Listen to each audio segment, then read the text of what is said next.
Ninguém sabe a hora que a morte bate na sua porta. É como disse o pastor, há uma senha, né? Tem um pastor que prega, ele diz que tem uma senha, e você não sabe quando sua senha vai ser chamada. Você tem que estar preparado. A Bíblia conta uma parábola do Lázaro e do rico.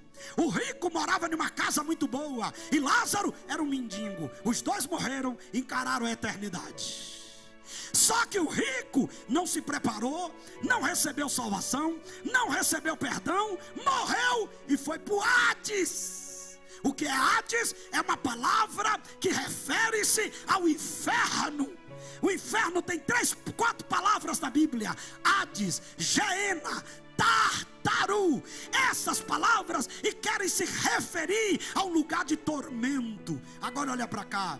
O mendigo, o que não tinha nada, tinha salvação, morreu e foi para o seio de Abraão. O rico olhava para ele e dizia: "Oh, pai Abraão, peça para Lázaro, que é me conhecido, ele me conhece, ele andava lá na minha porta, pede para ele molhar a ponta do dedo, para colocar na minha língua, aqui é muito quente, aqui é terrível." Aí o pai Abraão diz: "Quem vai para lá, não vem para cá. Quem vai para cá, não pode passar para lá. Tem que cuidar da vida lá em cima, porque quando encara a eternidade, não consegue mudar depois." Aí ele disse assim: "Então, faz eu ter uma oportunidade de ir lá em cima, avisar os meus irmãos, para mudar o caminho deles, para não vir para o mesmo lugar que eu estou." Aí o pai Abraão diz: "Lá já tem os profetas, que ele ouça os profetas." Pergunta para essa pessoa que está do seu lado: aonde você vai passar a eternidade?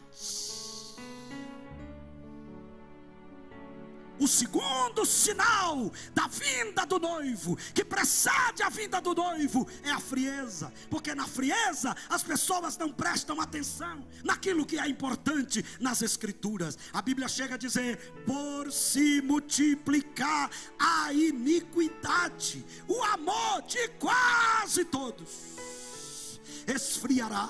Hoje nós estamos vivendo a época do egoísmo. Cada qual quer para si. As pessoas estão vivendo pensando em si. Mas quem é salvo está pensando no céu, e está pensando no próximo, e está pensando no reino. Terceiro, e eu começo a concluir a mensagem: qual é o terceiro sinal, pastor, que precede a vinda de Cristo? Qual é ele? Sinais, multiplicações de religiões e práticas demoníacas. Tem gente pensando que todos os caminhos levam a Deus. Tem gente pensando que toda igreja que se abre no mundo está pregando o verdadeiro evangelho. E tem gente que, por não ter conhecimento, diz: "Não, mas lá tem pastor, mas lá tem apóstolo, mas lá prega a Bíblia." Mas se não tiver responsabilidade, você vai perceber. É igual alguém que se matricula em uma faculdade, estuda a vida inteira, e quando termina de pegar o diploma, o MEC diz: "Não é reconhecido, senhor. Esse curso não é reconhecido." Perdeu dinheiro, perdeu tempo e perdeu tudo. Tem gente que, quando chegar na eternidade, vai descobrir que foi enganado.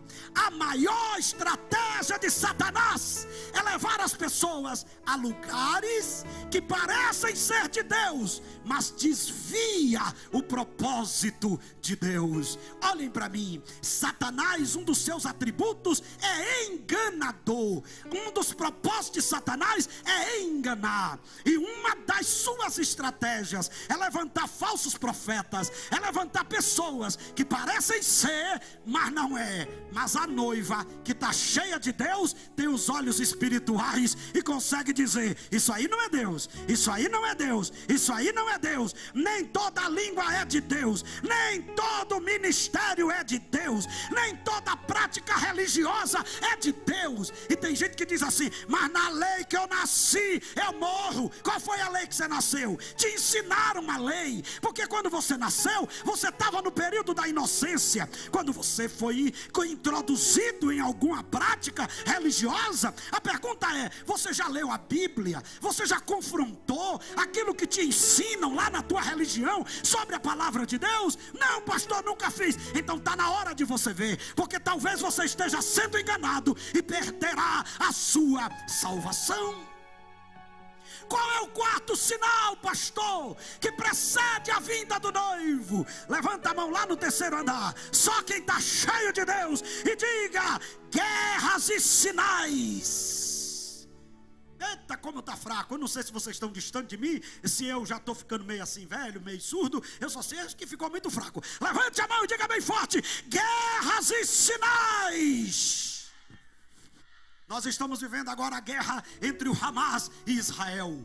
Quem não entende as escrituras, é mais uma guerra. Ainda tem gente que não tem sabedoria, ainda fica do lado errado. Porque uma das estratégias que Satanás quer é atacar todas as pessoas que estão do lado de Deus. E Israel é uma nação escolhida. Apesar deles ter rejeitado o Messias, há uma promessa sobre Israel. Agora olha para mim. Quando eu vi esse movimento, o meu sinal espiritual foi aguçado. O calendário escatológico está se ajustando. Jesus está voltando. O noivo está voltando. Porque a Bíblia diz no Evangelho de Mateus, capítulo de número 24, que quando o noivo tivesse para se aproximar, haveria guerras, reino contra reinos, nações contra nações. Ou seja, a guerra, a peste, a fome em vários lugares é sinal da vinda do Filho do Homem. A ONU não resolve o problema da fome,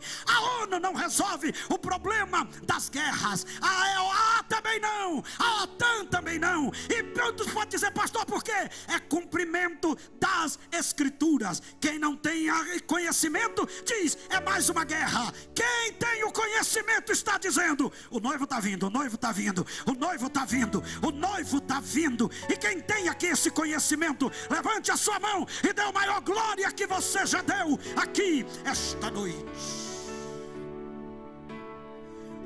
Último sinal que eu quero compartilhar com vocês esta noite é o derramamento do Espírito Santo sem precedente sobre a humanidade.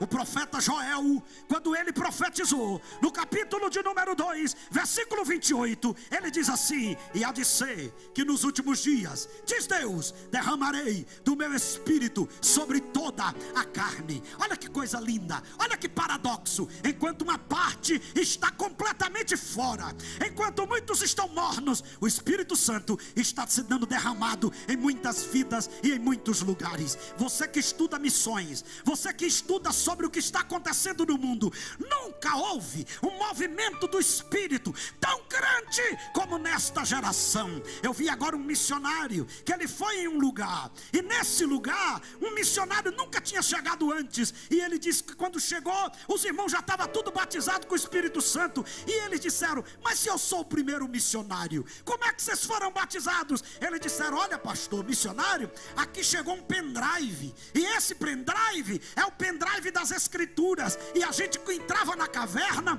e começava a ouvir as escrituras, e a gente começou a ouvir Mateus, a gente começou a ouvir Marcos, a gente começou a ouvir Lucas, olha como o Espírito está se movendo, a gente começou a ouvir João. Ah, pastor, mas quando começou Atos dos Apóstolos, capítulo 1, a gente já começou a sentir algo diferente, e quando chegou em Atos, capítulo 2, a caverna ficou cheia da glória, e nós fomos cheios do Espírito Santo.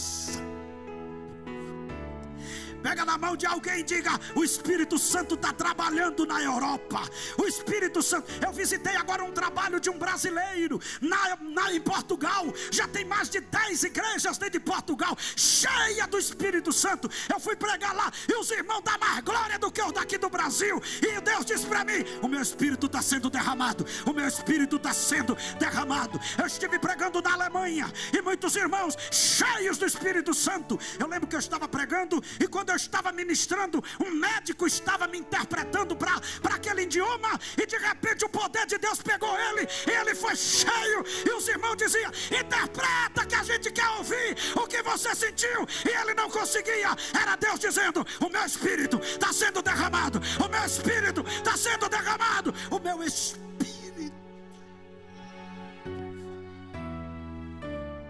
Aonde você chega, o Espírito de Deus está sendo derramado. Na classe alta, na classe baixa, entre artistas. Tem crente que não entende, irmãos. Antigamente só tinha jogador de futebol, quando fazia o gol, fazia o sinal da cruz. Agora não, agora tem uns que quando faz o gol, glorifica a Deus. Aí tem gente que diz: mas eu não concordo. O problema é seu. Eu só sei que o Espírito de Deus está sendo derramado em todo lugar, e aonde tiver alguém, está sendo glorificado o nome do Senhor. Para você ter uma ideia, um dos maiores cientistas do mundo, chamado Francis Collins, o homem que desenvolveu o projeto Genoma Humano, o homem que fez o discurso